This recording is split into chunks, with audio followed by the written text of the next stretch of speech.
The Herd Lie News. Let's bring in my buddy, senior writer, Bleacher Report. He's got a podcast, Bucher and Friends, covering the NBA since the early 90s, Rick Bucher. So I was told the Clippers are third. Chris Broussard said they're out, yet they had the quietest, most covert, most professional, nothing leaked meetings, and I was told that matters a lot. So if that matters and they aced it, why are they third? It doesn't matter the most. Okay, what does? What matters the most, and I think this is the element that people have not taken into account, is that only playing 9 games his last year in San Antonio was not something that Kawhi wanted to do. He's like Kevin Durant, Derrick Rose, any number of guys. This next year for KD is going to be absolute torture. He wanted to play. He just physically couldn't. So the ability to play and play an entire season, even if it takes nursing him through, even if it takes load management, that's going to be the priority here. Like who and where allows me to get through the season and play an entire season and be able to play in the finals. And the Clippers, when you measure it by that, you look at the Lakers, you have other stars that can carry the load. The Toronto Raptors have demonstrated already for a full year, dude, we can get you to the finals. We know how to handle you physically. That's going to put them ahead of the Clippers, who that's why they so desperately wanted to get that second star, because that would be their ace in the hole to say, hey, we can do the same thing as Toronto. Yeah, 2 things have happened that are bad for the Clippers. They couldn't get the second star, and everybody in the West feels better. And so the reality is they were an 8 seed last year. Yeah. That's not good enough. No. The guys sharing your building are better. No. So it's, that's fascinating, because on the outside, the Lakers are a circus. Everything leaks. The Raptors yesterday was a Bronco chase. And I'm like, God, the Clippers I haven't heard a peep. Yeah. I haven't heard anything. They've been perfect.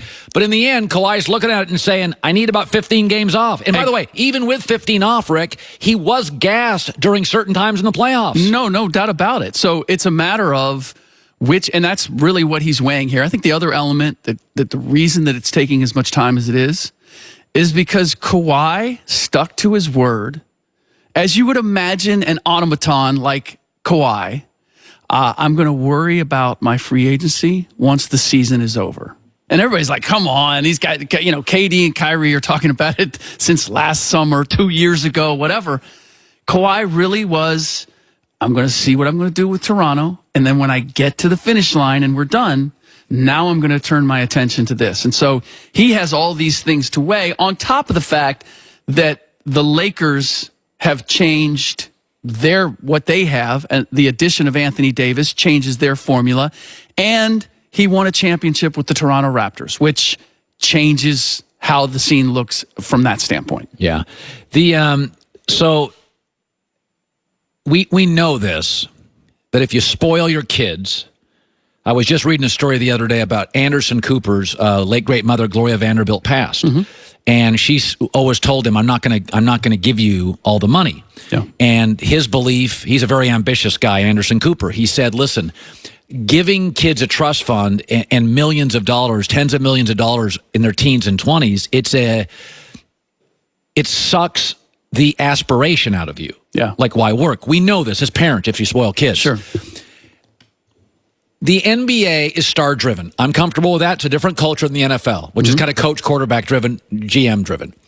But there does get to a point where, are we spoiling the players? I'm reading a story this morning that Kevin Durant didn't get along with Steve Kerr. Mm-hmm. Okay, Boogie Cousins worked there. Nick Young worked there. Iggy was told, as a great player, go to the bench. Yes. That worked. Yes. They changed Mark Jackson. There's been bumps. Are we getting to the point with KD? He's gotten to be K-Diva. There's a little neediness here. At some point, he's accountable for something. So when he first got there, we didn't hear any of this. It was kumbaya.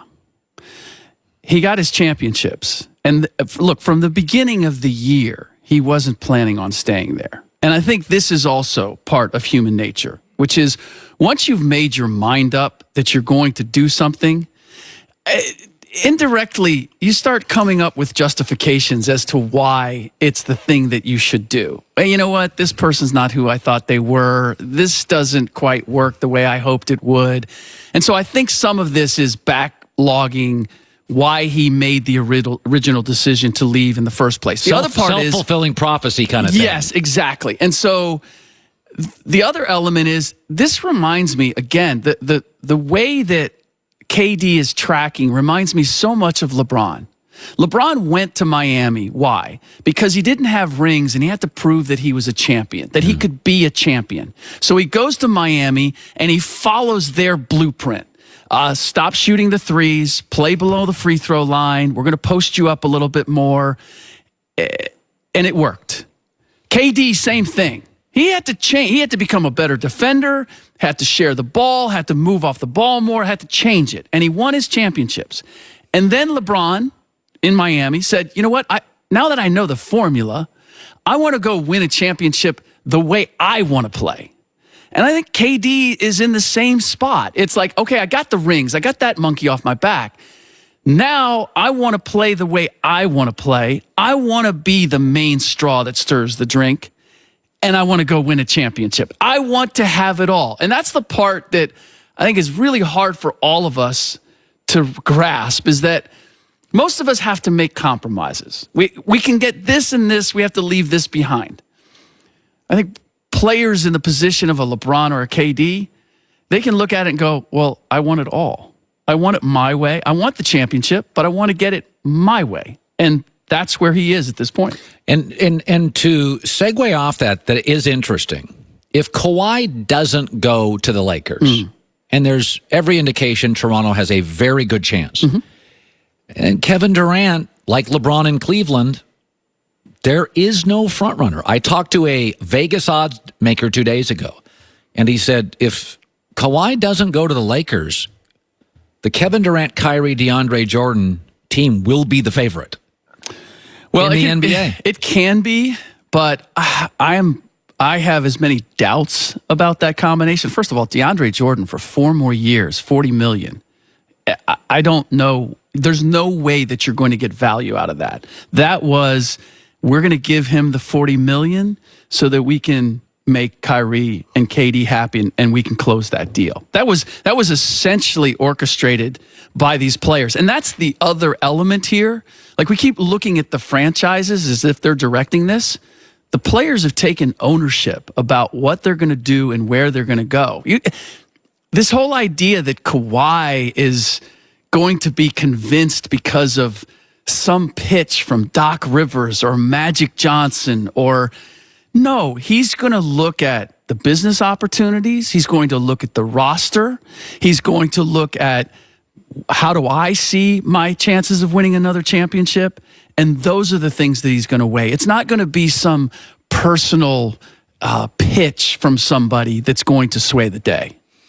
I think it's a general rule in life, Rick Bucher joining us, that life's never in the moment as bad or as great as it feels. There's the great duality of life. I've gone through heartbreak. I'm sure you have. There's always a silver lining. And even on the best days, it's not as grand as you think, right? Yeah. And this morning in New York, people are freaking out. The Knicks can't attract anybody.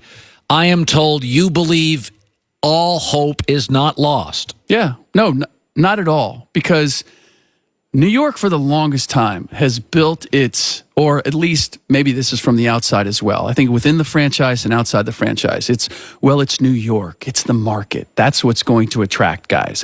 And I think there was a point in the league where that was true. Yeah. Playing in a big market made a difference for guys. I think 20 years ago, sure. Now the money is so great and the global marketing is so pervasive, it doesn't matter where you are. Right. And I really believe that this is seeped upward from AAU. You don't have to be a player from New York or LA or play on a team like that. You're going to go to the tournaments in Las Vegas and Atlanta and wherever, from Indiana or wherever you might play. The Oakland Soldiers. That was one of the great AAU programs.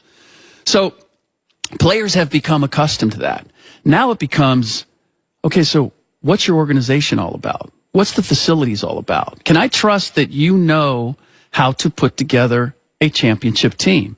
And I honestly believe for the first time with guys like Scott Perry and David Fizdale, who have a track record of being with organizations that built championships from the ground up, that they're doing it the right way. They know that you have a 17-win team. Okay, so we're going to put Kawhi Leonard on it and KD on it, and everything's fine.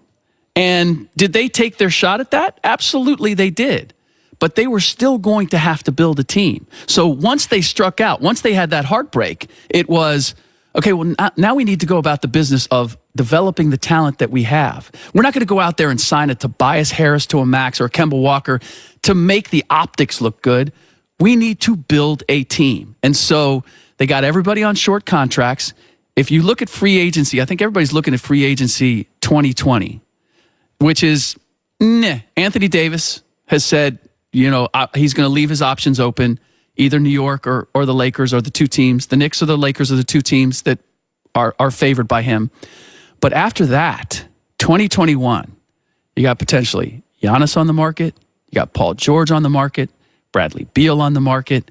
You've got a host of stars that are available. And they've basically targeted that and said, we need to be better than 17. Like, let's put ourselves in a position where we're a 35, 40-win team.